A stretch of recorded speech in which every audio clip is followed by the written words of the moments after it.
A paz do Senhor. Hoje começamos mais uma revista da Escola Bíblica Dominical, terceiro trimestre de 2021. Nas últimas semanas a gente correu um pouquinho, lançou 2 ou 3 lições a cada final de semana, exatamente para chegar agora nivelando exatamente com as datas da revista. Então o trimestre começa agora, o primeiro domingo, né, de julho, hoje dia 4 de julho, e a revista que nós vamos começar nesse domingo é o Plano de Deus para Israel em meio à infidelidade da nação, as correções e os ensinos divinos no período dos reis de Israel. Com certeza a gente vai ter nas próximas semanas, lições muito enriquecedoras, são baseadas nos livros de primeiro Reis e segundo Reis. Basicamente, todas as lições vão girar em torno desses 2 livros, com referência, como sempre, em toda a Bíblia. Então hoje fala sobre a ascensão de Salomão e a construção do templo. Vamos falar sobre o reino dividido nas próximas lições, né? Acabe e os profetas, Elias, Acasias, Eliseu, Naamã, o reinado de Joás, o cativeiro de Israel, o reinado de Ezequias, o de Josias e terminando com o cativeiro de Judá. Vai ser os dois polos. Salomão, que sucedeu Davi, com a construção do templo, e a última lição do trimestre, no final de setembro, vai falar sobre o cativeiro. Começa na lição 10, falando sobre os primeiros que foram do Reino do Norte, e termina na última lição com o cativeiro de Judá. Na lição de hoje, como eu falei, fala sobre a ascensão de Salomão e a construção do templo. O texto áureo é 1 Reis, capítulo 8, versículo 11. E não podiam ter-se em pé os sacerdotes para ministrar, por causa da nuvem, porque a glória do Senhor enchera a casa do Senhor. Verdade prática. O pedido de sabedoria feito por Salomão a Deus aponta para a maturidade espiritual que Deus deseja para os seus filhos. Porque Salomão ele teve uma escolha a fazer. Ele podia pedir qualquer coisa.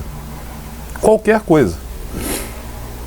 E ele pediu exatamente aquela que agradou o coração de Deus. Ele pediu sabedoria. E a partir daí, ele recebeu tudo que ele nem sonhava em ter. Ele recebeu além da sabedoria. Ele foi o homem mais sábio. Os povos ao redor vinham, e povos de longe também, porque a fama dele se estendeu por terras que ele nem mesmo ele conhecia, e pessoas vinham até ele porque ouviam falar de uma pessoa que tinha uma sabedoria fora do comum, e esse homem foi Salomão, e ele pediu exatamente isso. Mas por ter pedido algo que agradou a Deus, todas as outras coisas ao redor, riquezas, poder, glória, tudo foi excedido além do que ele imaginava. Leitura bíblica. 1 Reis 4, de 29 a 34, depois capítulo 6, versículo 1, e do 11 ao 14. 1 Reis 4, 29. E Deus deu a Salomão sabedoria e muitíssimo entendimento, e largueza de coração, como a areia que está na praia do mar. E era a sabedoria de Salomão maior do que a sabedoria de todos do Oriente, e do que toda a sabedoria dos egípcios. E era ele ainda mais sábio do que todos os homens, e do que Etã, Israelita, e do que Emã, e Calcol, e Darda, filhos de Maol, e correu o seu nome por todas as nações em redor. e disse 3.000 provérbios, e foram os seus cânticos 1.005. Também falou das árvores, desde o cedro que está no Líbano até o hisopo que nasce na parede. Também falou dos animais e das aves, dos répteis e dos peixes. E vinham todos os povos a ouvir a sabedoria de Salomão e de todos os reis da terra que tinham ouvido da sua sabedoria. 1 Reis 6. E sucedeu que no ano 480, depois de saírem os filhos de Israel do Egito, no ano 4º do reinado de Salomão sobre Israel, no mês de Zive, este é o 2º mês, Salomão começou a edificar a casa do Senhor. Então veio a palavra do Senhor a Salomão, dizendo: quanto a esta casa que tu edificas, se andares nos meus estatutos, e fizeres os meus juízos, e guardares todos os meus mandamentos, andando neles, confirmarei para contigo a minha palavra, a qual falei a Davi teu pai. E habitarei no meio dos filhos de Israel, e não desampararei o meu povo de Israel. Assim edificou Salomão aquela casa e a aperfeiçoou. Davi, ele quis fazer a casa, ele quis fazer uma casa para Deus, ele quis construir um templo. Mas embora Davi fosse um homem segundo o coração de Deus, fosse um homem que guerreou tantas batalhas que elas foram inumeráveis, ele cometeu os erros como qualquer um que um homem poderia cometer, alguns terríveis, mas mesmo assim ele foi um homem que agradou o coração de Deus, e quando ele errava, ele se arrependia de coração também. Então ele quis construir o templo e ele foi impedido por Deus. E a sua descendência, que foi Salomão, teve esse privilégio. Introdução. Por amor ao rei Davi, Deus permitiu que Salomão estabelecesse um reino sólido, próspero, justo e cheio de glória e poder. Foi durante o reinado de Salomão que Israel atingiu seu apogeu na história. Entretanto, mesmo diante de toda essa grandeza, promovido por sua sabedoria, este destacado monarca se deixou levar por interesses políticos e desejos pecaminosos. Salomão começou de uma maneira espetacular. Ele começou da melhor maneira que poderia, porque no momento que Deus fala com ele, ele responde de uma forma que Deus se agrada dele ainda mais. Só que uma coisa que fica como um aprendizado muito grande quando a gente fala sobre Salomão é que não adianta começar bem, começar a 100 por hora e no meio do caminho perder o fôlego, perder o gás. Não adianta. Você pode e deve manter um equilíbrio em tudo. Salomão, ele recebeu de Deus coisas que ele mesmo sendo rei, ele não imaginava que teria. Só que o tempo criou um distanciamento do coração dele para o coração de Deus.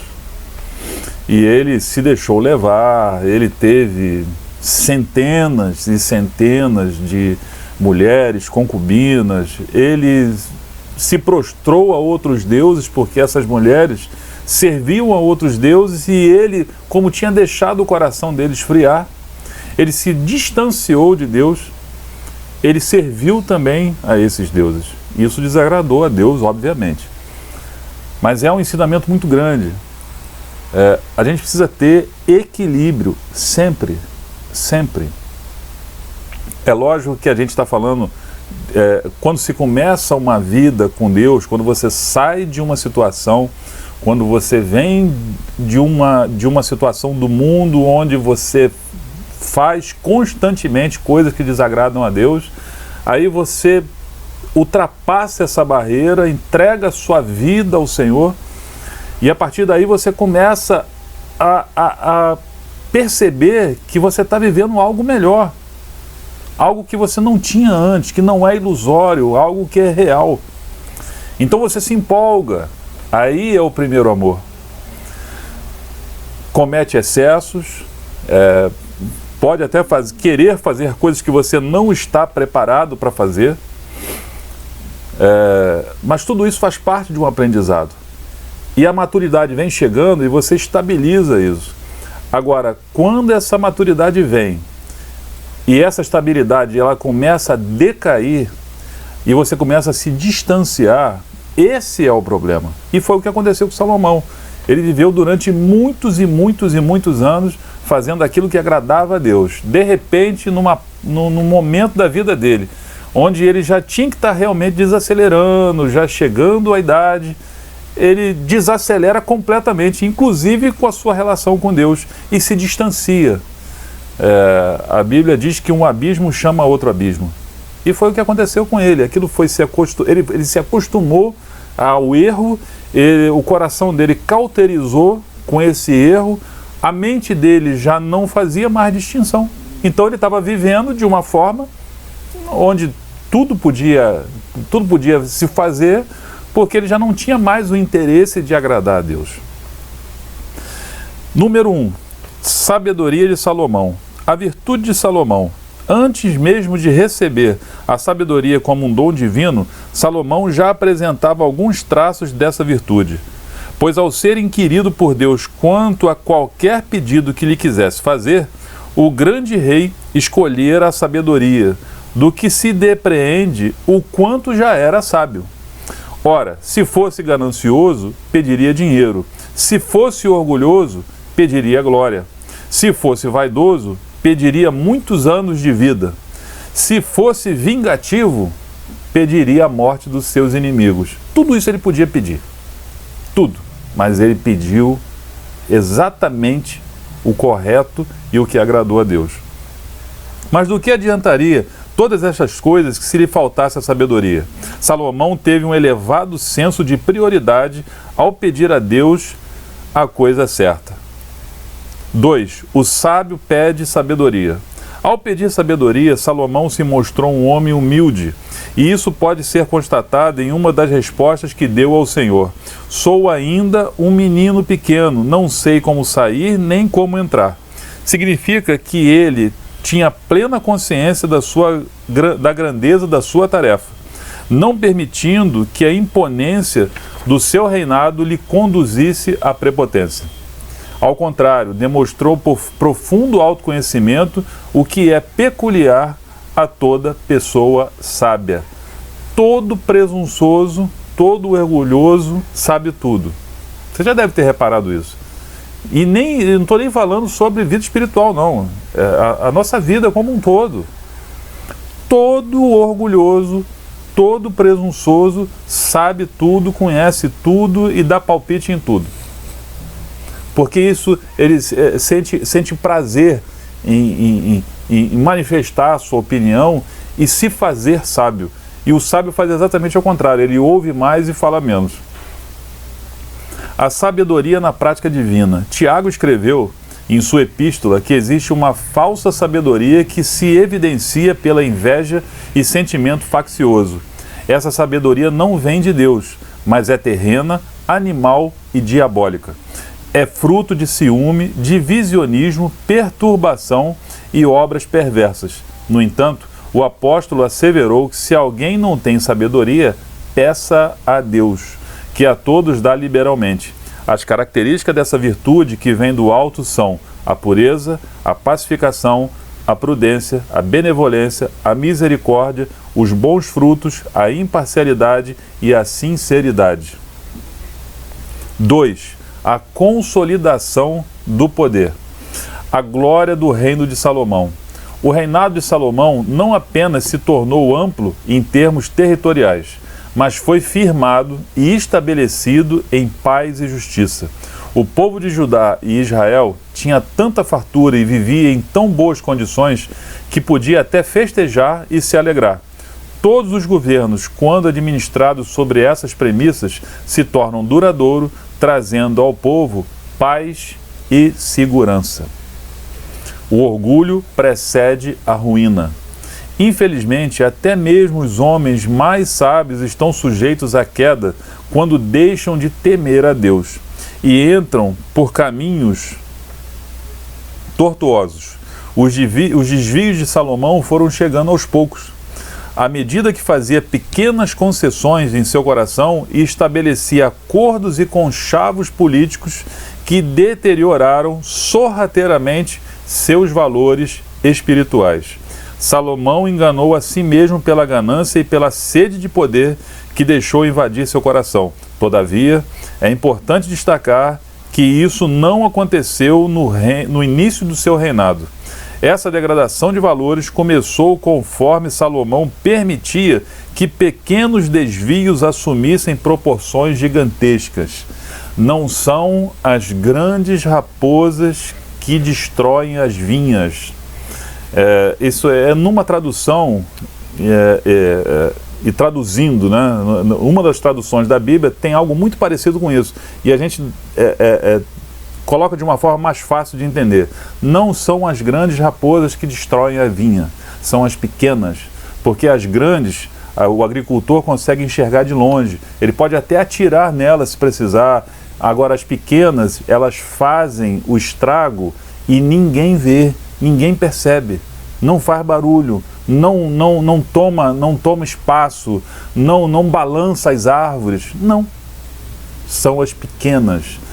E isso é mais um ensinamento que nós precisamos ter para toda a nossa vida.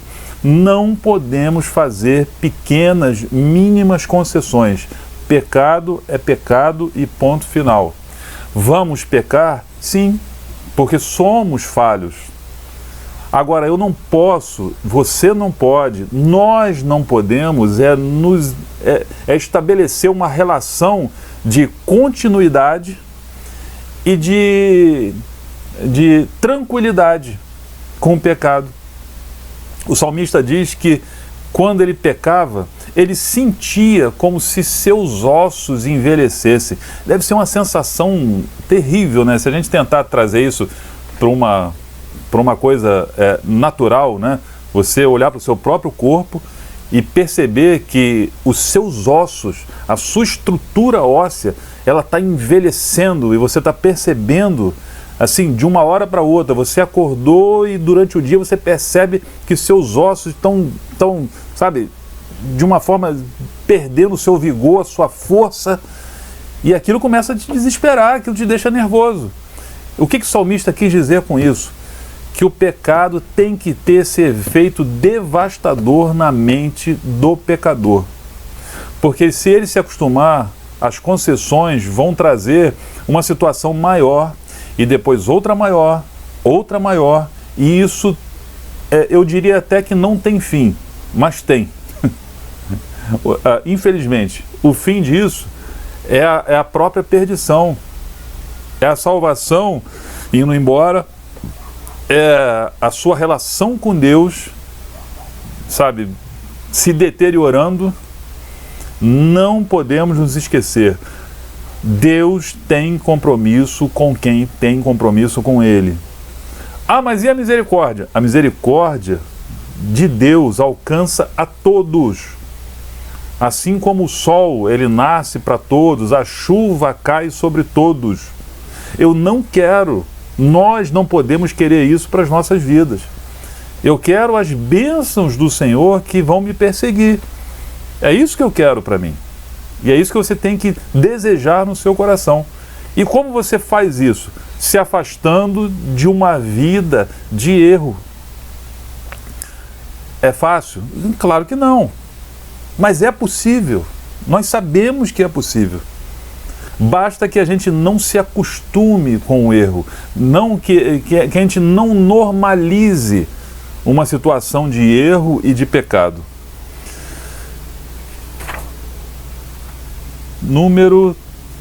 Tópico 3.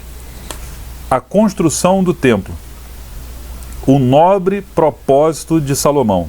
O propósito de Salomão na construção do templo foi muito nobre. Edificar uma casa ao nome do Senhor, meu Deus. Isso foi em 1 Reis 5, versículo 5. Eu sei que a gente já falou isso tantas vezes, mas você que está assistindo essa aula pode não ter ouvido, pode ser algo novo para você, e a EBD é exatamente isso. Quando a gente fala do Velho Testamento, primeiro livro dos reis, segundo livro dos reis, não é primeira reis, porque primeira a gente usa no Novo Testamento quando a gente se refere a epístolas e cartas. Primeira carta aos Coríntios, segunda carta aos Coríntios, primeira epístola de João. Essa é a pronúncia correta. É um detalhe, mas é interessante para que a gente pronuncie de forma correta. Então, no Velho Testamento, primeiro livro. Então, eu não vou falar primeiro livro, então a gente abrevia primeiro reis, segundo reis. É porque se refere a livro. E essa passagem que eu falei agora, edificar uma casa ao nome do Senhor meu Deus, é 1 Reis, capítulo 5, versículo 5. Nisso se percebe que havia pureza no coração do sábio rei de Israel nos primeiros anos de seu reinado. Na construção do templo foram empregados diversos materiais de altíssimo valor, tais como cedro do Líbano e muito ouro. Todo o templo foi revestido de ouro. O lugar santíssimo teve as paredes, o teto e o piso revestidos de ouro puro. Salomão quis demonstrar seu imenso amor a Deus, edificando-lhe uma morada de altíssima qualidade e excelência. Não que Deus precise disso, mas foi a forma que Salomão ele encontrou, porque ele morava num palácio. Foi isso que Davi falou: eu moro em palácio, mas o meu Deus Todo-Poderoso que me concede isso tudo não tem.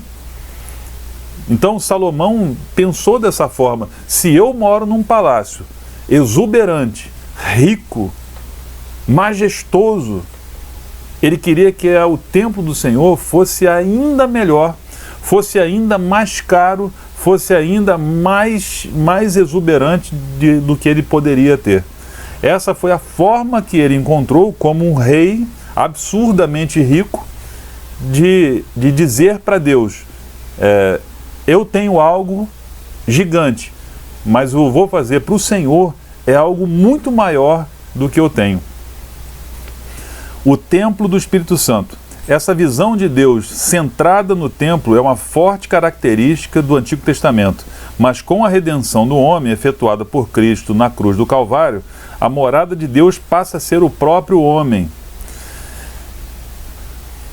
O próprio homem regenerado. E é nesse lugar que deve haver riqueza e beleza, porque o Espírito de Deus habita nele. Você precisa construir um templo revestido de ouro para Deus hoje? Não. Porque nós somos a habitação do Espírito Santo. Nós somos a morada do Espírito Santo. O que precisa estar limpo, o que precisa estar adornado, o que precisa estar preparado, o que precisa estar cuidado, é o nosso interior. É o nosso interior, a nossa mente, o nosso coração, as nossas atitudes, os nossos propósitos, a nossa meta de vida, tudo que envolve a nossa vida tem que estar à altura de quem nós somos, morada do Espírito Santo. 3. A glória do Senhor. A glória do Senhor se manifestou no templo, depois de pronto, em duas ocasiões especiais. A primeira foi quando os sacerdotes levaram a arca para o lugar santíssimo. A glória foi tanta que eles não puderam permanecer de pé para ministrar os serviços sagrados. A alegria e o temor da presença de Deus fizeram Salomão proferir uma das mais belas orações da Bíblia, que reconhece a grandeza, o senhorio, o poder, a misericórdia e o amor de Deus sobre todas as coisas. A segunda ocasião que a glória do Senhor se manifestou foi quando Deus respondeu a Salomão na inauguração do templo. Dessa vez, além da glória, desceu também fogo do céu e consumiu o holocausto e os sacrifícios. Essas duas manifestações mostram que aquilo e aquele momento, o que Salomão estava fazendo, estava agradando a Deus. Ele era um homem que agradava a Deus. Mas como nós falamos agora há pouco, o tempo provou ou reprovou as atitudes de Salomão no final da sua vida. Conchavos políticos, uma vida pecaminosa com as mulheres que ele colocou na sua vida, mulheres, concubinas, tudo isso atrapalhou a relação. Mas quem que fez isso? Foi ele mesmo. Foi ele mesmo. É muito fácil você dizer: o inimigo me enganou, o diabo está furioso com a minha vida. Se não tiver, tem alguma coisa errada. Já começa daí. Se o diabo não estiver furioso com você, tem alguma coisa errada. Muda a sua forma de agir, porque você deve estar agradando a ele. Então, de forma curta e grossa. Ele sempre vai, essa coisa de o inimigo está furioso, mas claro, ele tem que estar. Segundo, ele me enganou. Lógico, ele é um enganador. Mas ele tem poder de entrar na sua mente e te enganar só se você deixar, só se eu deixar. Não tem outra forma do inimigo trabalhar na nossa vida. Não tem. Não tem. Você pode estar passando por uma provação terrível, pode ser até permissão de Deus para algum propósito na sua vida. Pode. Algo que você vai entender lá na frente, ou talvez nem entenda, mas você vai perceber por que você está passando. Agora, tributar ao inimigo o poder de te enganar e dizer que o culpado é ele, para. Isso é coisa de novo convertido, é coisa de gente que está ali na superfície, sabe? Aquele que pode estar 30 anos na igreja, mas nunca deu um mergulho no mundo espiritual de verdade. Aí com 30 anos de crente vai dizer: eu fui enganado, Deus, corre para Deus mesmo. Agora, não diga que o inimigo que fez isso por você, porque ele quis fazer. Não. Só se nós permitirmos. O homem é falho, o ser humano é falho, nós sabemos disso. A luta é constante, todos os dias, a todo momento, acordado, até dormindo, a gente tem que lutar. Agora, a gente tem que ter muita consciência de reconhecer os erros, coisa que Davi sempre fazia. Ele sempre fazia. Ele cometeu alguns erros que a gente, aos olhos humanos, eles são imperdoáveis. Mas a gente, lendo a história de Davi, estudando a história de Davi, a gente percebe que Deus, ele ouvia as orações e liberava perdão para Davi.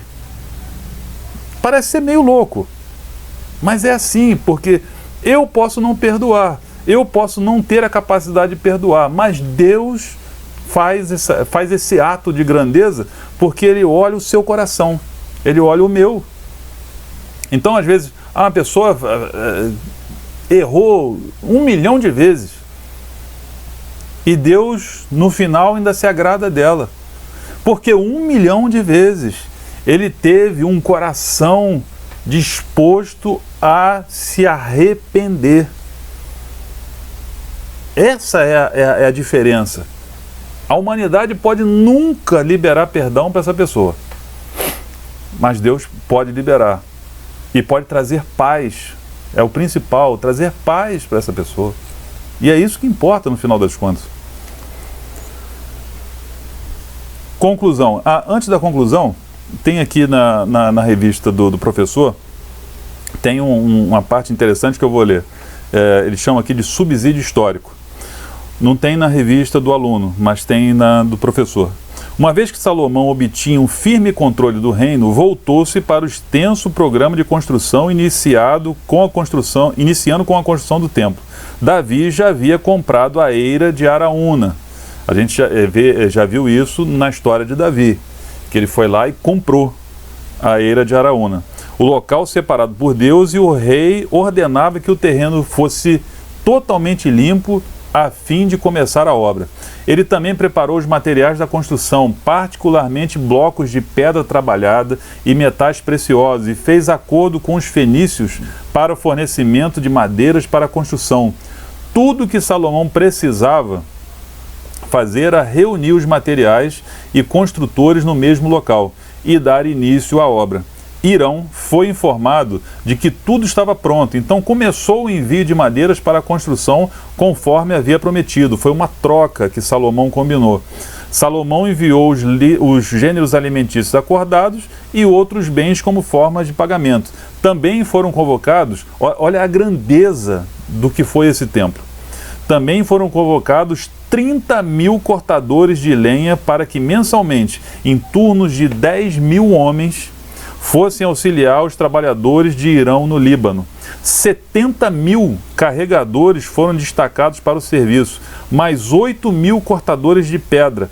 Todos os trabalhadores foram supervisionados por 3.300 homens, que respondiam diretamente a Adonirão, o oficial encarregado dos trabalhadores forçados. Ah, mas, pastor, naquela época não tinha guindaste, não tinha serra elétrica, não tinha equipamentos pneumáticos, não tinha caminhões, não tinha ferrovia, não tinha nada disso. É verdade. Mas se você parar para pensar que só para carregar as madeiras, isso fora os animais, está falando de trabalhadores, foram 70.000 carregadores. Cortadores de lenha em turnos de 10.000. 10.000. Só supervisores da obra tinham 3.300. Isso é muita gente. É muita gente. Foi algo gigantesco, de uma magnitude que ninguém ainda tinha experimentado naquela época. Foi isso que Salomão colocou no seu coração em fazer. Porque ele queria, como eu falei agora há pouco, ele queria que o templo do Senhor fosse ainda maior, mais bonito, mais perfeito, mais exuberante do que aquele onde ele, como rei, morava. Conclusão: nunca houve na terra um homem com tanta sabedoria como Salomão, e que soubesse empregá-la com justiça e correção durante anos de reinado.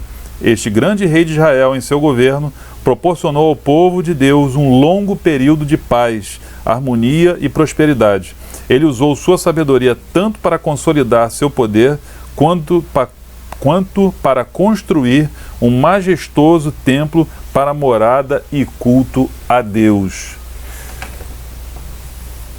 A construção do templo demorou muitos anos para ser feita, obviamente, não se conseguiria fazer isso de uma forma mais rápida, demorou muitos anos, só que durante aquele período e durante muitos anos, após a construção do templo, inclusive, aquele povo, o reino viveu em paz. Viveu em paz porque Deus, através de Salomão, permitiu que aquele povo tivesse paz.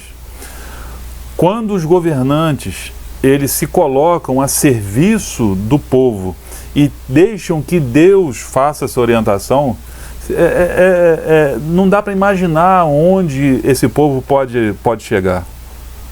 E é uma pena que a gente fale de reis que foram usados por Deus e povos que tiveram paz, prosperidade, tranquilidade, porque esses homens serviam a Deus. E é pena que a gente não consiga transportar essa visão para os dias de hoje. É pena, é uma pena muito grande, porque a gente sabe o quanto nós poderíamos viver melhor, viver numa sociedade mais justa, viver numa sociedade mais equilibrada, viver numa sociedade com menos desequilíbrio social, moral. Seria realmente algo que não dá nem para imaginar, porque a gente já está tão acostumado ao que é ruim, ao que é mal, e de não receber nada que é positivo, das pessoas que estão no poder que a gente não consegue nem imaginar como seria se realmente fossem pessoas que servissem a Deus e que deixassem Deus tomar conta e fazer conforme as suas leis, conforme a sua determinação. Mas nós estamos aqui para continuar marchando. Essa é a nossa função. A gente não pode abaixar a cabeça, a gente não pode desistir, não pode desanimar. Nós vamos continuar até o Senhor chamar a sua igreja, recolher a sua igreja ou nos recolher de forma individual, sem deixar que aconteça como Salomão, que a longevidade faça com que haja um amortecimento, uma sensação de que não precisa mais. Não preciso mais, já fiz tanto, já servi tanto a Deus que agora não preciso mais. Quem falou? Quem falou?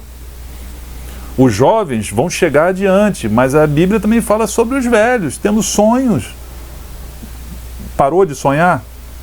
Parou de sonhar, não quer mais viver. Não se interessa mais em viver. Já acabou, acabou. Aí acaba destruindo a relação com Deus. Que a gente jamais permita que isso aconteça. Amém? Essa foi a primeira lição desse trimestre e espero que você tenha gostado, que tenha sido bênção para a sua vida, como foi para a minha. 2 vezes. Quando eu li, quando eu estudei e ministrando essa aula agora. Amém? Que você tenha um dia abençoado com a sua família e que Deus abençoe a todos. Fiquem na paz.